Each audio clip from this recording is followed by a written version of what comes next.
Years ago, when I was still a teenager, my friend Justin and I would often go longboarding at night. My friends and I were quite the night owls. We loved the freedom of almost never seeing another soul on the road or the paths we frequented. Even when using main roads, it would still be very rare to see a car out so late in such a rural area, and you could see and hear them coming from very far away because of their headlights and the noise of the vehicle disrupting the peaceful silence of the night. We were really into it at the time, and would often ride our boards for miles and miles, sometimes not even arriving home until the sun was up. One particular night, we decided to ride a few miles away from our usual back road to take one of our favorite hidden routes. It began with a narrow, paved pathway that was the only piece of land separating two sides of a long lake. It would often sink under due to rain, and we wanted to seize the opportunity to use it before it rained and went underwater again. It was roughly 2 miles long. Because of the scenery, it was very relaxing to drive through. After making it to the end, we decided to continue moving and turned into a nearby path that leads directly into a densely wooded wilderness preservation. As we came up the first hill, we looked down at the bottom into the blackness. We both noticed what appeared to be a tiny, moving ball of dim light down there. It moved strangely, and it was extremely difficult to make out what it was. Rather than shine our flashlights down, we curiously watched it for a few moments, whispering to each other about what it could possibly be. All at once, that small beam turned into multiple blinding lights, overwhelming our senses that had become accustomed to the dark and silence. Acting purely on fear, we instantly turned around and ran as fast as we could, hearing yelling and revving gaining behind us. By sheer luck, we managed to run off-path into a very dark, overgrown hole in the side of the hill, overlooking where we had just come from. We then decided to hide out in the natural dugout of this hill, hoping the plants and darkness would be enough to protect us from whatever was happening out there. We watched our pursuers right up to where we had originally been standing. There were 4 men, 2 on 4-wheelers, and 2 on full-sized motorcycles. They were yelling at each other about something, but we couldn't make out what they were saying due to the distance we had covered. We felt safe enough to whisper very softly to each other and speculated about who these people could be. Our first thought was that they might be park rangers of some kind, although we had never seen one out here in the many times that we had been through. And honestly, we doubted this county even had the budget or desire to have anyone patrol so deep in the woods at night. Besides that, these men were on vehicles entirely inappropriate for the paved bike trails, and they were very angry about something. They called out to us for a while, yelling things like, "We know you're out here. We can see you. Come on out." We stayed very silent and decided to call their bluff instead of running. Eventually, we clearly heard one of them yell, "Find them now," then smashed a bottle. That erased any hope we had that these were just park rangers. We watched them split up, each of them going a different way down the series of paths on their vehicles, including the path we came from. It took us what felt like ages to even move.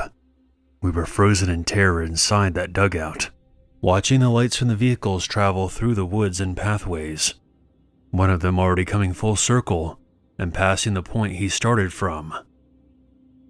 I thought about calling for help, but I was too afraid to even open my phone in fear that even the smallest amount of light would give away our location. After waiting for the lights of the vehicles to reach their furthest distance, we finally summoned the nerve to get up and try to run far enough away from these people to safely make a call. We ran as fast as we could through the woods.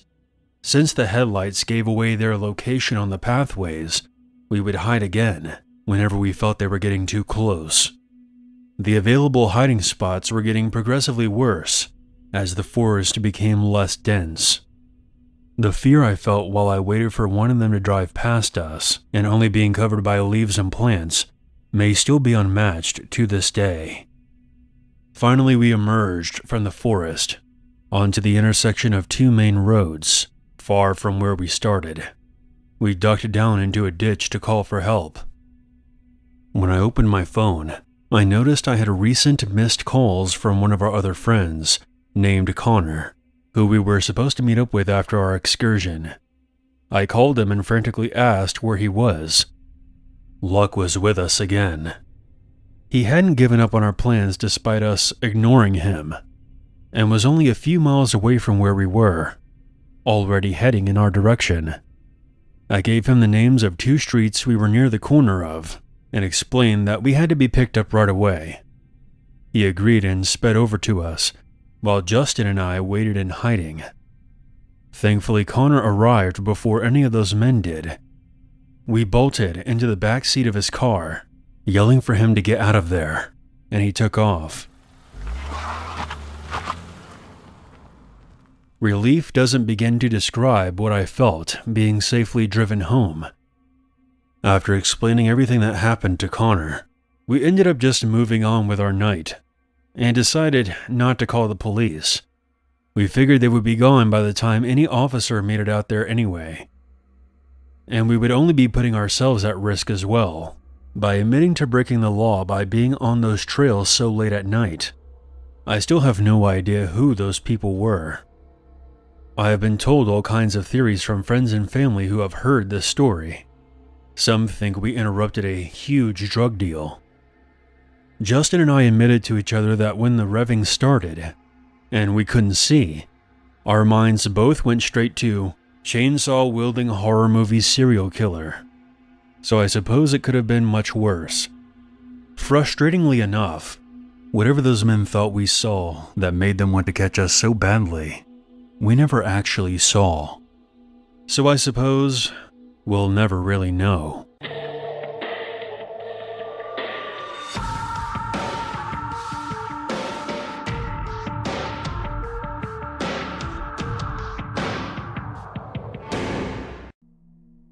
My friend suggested I share my story on here, and I finally found the time to type it out. I'm not sure if this would exactly meet the standards of this outlet, but it's definitely the scariest experience I've ever had. So here it goes. At the time, I was only 10 years old, and lived in a small coastal town in Newfoundland that is littered in large forests. Almost every house there had acres and acres of forestry behind it, which by itself was very scenic. I'm 21 now, and I live in a bustling city in Alberta. I do find myself missing this setting in my old backyard every once in a while, but it's usually accompanied by the very unsettling memory of what I'm about to recount. By the time I was in 4th grade, I was already trusted to be home by myself whenever my mother went out to visit my grandmother and aunt, who lived only a few minutes down the road from us. I was happy about the arrangement. I was an only child, and my father would be gone for work months at a time, so to me I was very lucky to have this opportunity. It usually meant late movie nights and video gaming. Every once in a while I would explore the aforementioned forest, and on the night in question, that's what I was doing. I usually never went too far in. There was this rock formation I liked to climb, and once I got to the top I would look out in all directions. The house was always in sight, so I never felt scared or frightened by being there. It felt like my own private little world that I could enjoy. So as I was scaling the rocks to sit at my usual spot, I suddenly began hearing a sound from further in.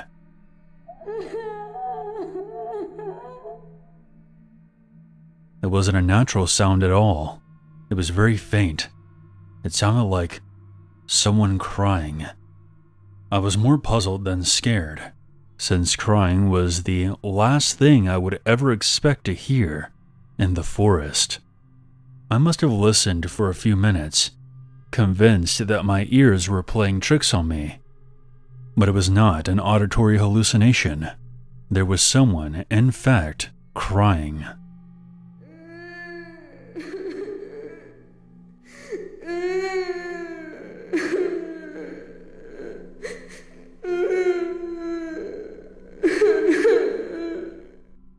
In my mind, I imagined it was a young girl that somehow wandered too far into the forest and got lost. I considered going back to the house and calling my mom for help, but then I was worried that the girl would wander further in and go beyond earshot. I decided to try and locate her myself. I made my way hastily through the trees and branches, trying to figure out the exact direction the crying was coming from. It definitely wasn't as easy as I thought. It was a matter of trial and error, just to make sure I was going in the right direction. One thing that never occurred to me in the moment was how consistent this crying was. There were no pauses, no words of any kind, just a non-stop sobbing and wailing that had no end. What I did notice was that the closer I got, the more metallic it sounded to me.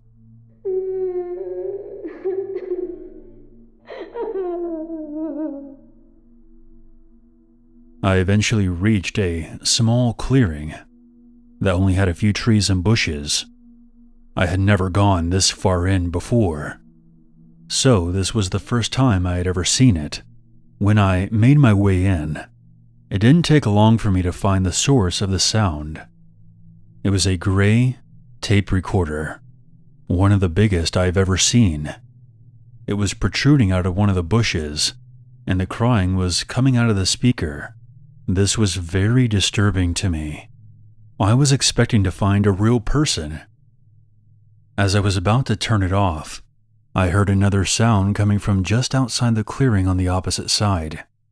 It sounded like steady footsteps advancing in my direction.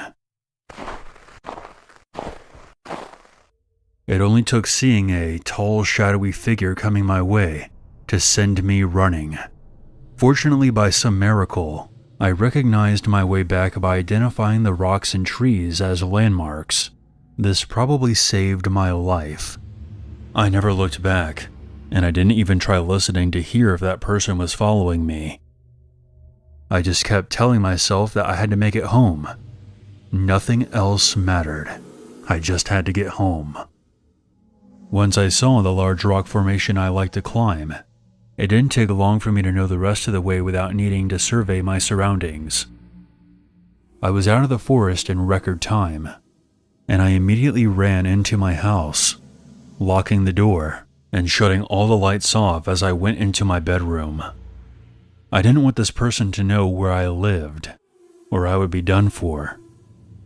After shutting the curtains of my window, I peered out through them as discreetly as I could to see if whoever was out there had actually managed to keep up with me. I didn't see anyone, but I stayed by that window for a good hour, waiting for something to emerge from the forest, but nothing ever did. After that, I went straight to bed, and I also was never able to go back into that forest ever again.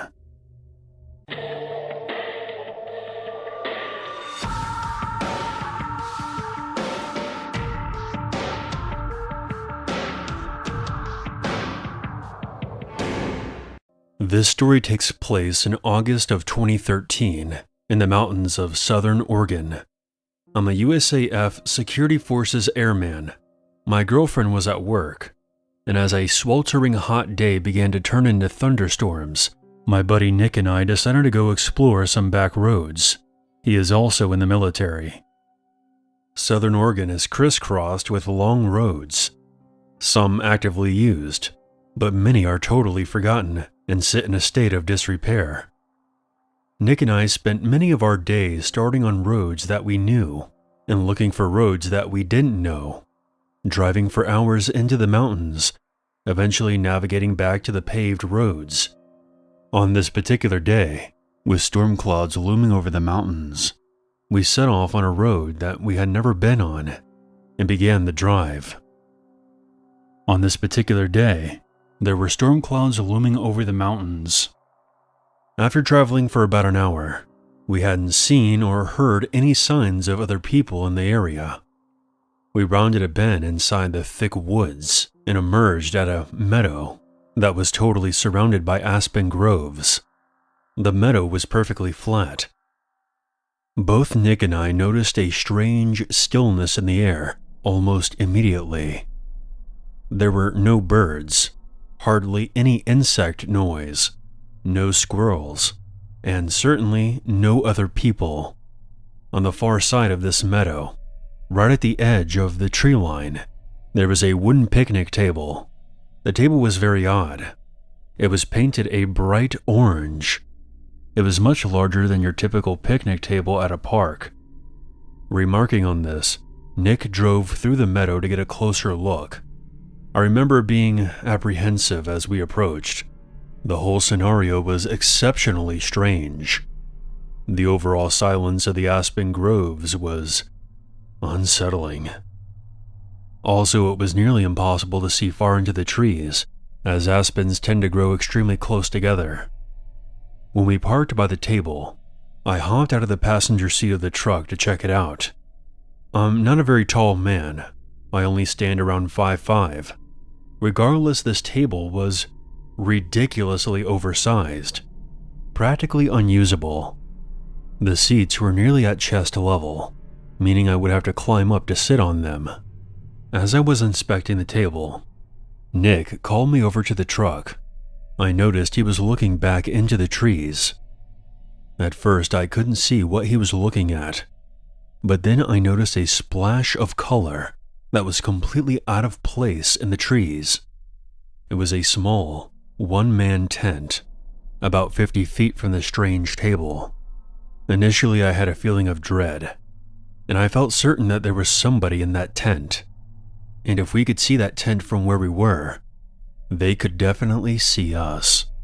There were no campgrounds in this area, no people, and no main road for miles. Surely somebody camping so remotely would be, at the very least, a strange individual.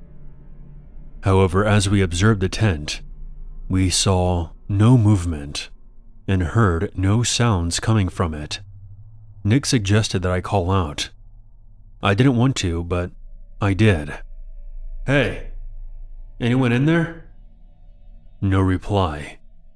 Feeling completely on edge, Nick and I thought about driving away and leaving this strange area, but we began to fear the worst. What if there was a body in that tent? What if somebody had gotten kidnapped? It's highly unlikely, I know, but the thought did occur to us all the same. After some back and forth, we decided to have Nick turn the truck around, just in case we had to leave in a hurry, and he would be waiting behind the wheel. With my heart pounding, I began making my way towards the tent. I was totally keyed up, with my senses on full alert. When I got to the tent, there were several things that struck me as odd. Backpacks were scattered all over. No fire had been built, and no wood was collected. The tent itself was literally full of backpacks, and I could also see women's clothing. Full of dread, I turned to leave, intending on telling Nick what I had witnessed. As I was heading back, I heard Nick start yelling, "Hey, come on! We gotta get out of here now!" Having no idea why he was shouting, I sprinted back to the truck. When I broke out of the tree line, I saw an old beat-up Ford Taurus on the road, blocking us from leaving the meadow. I immediately leapt into the passenger seat, and Nick floored the gas pedal. The Taurus was occupied by 2 men. A third person was laying against the window in the back.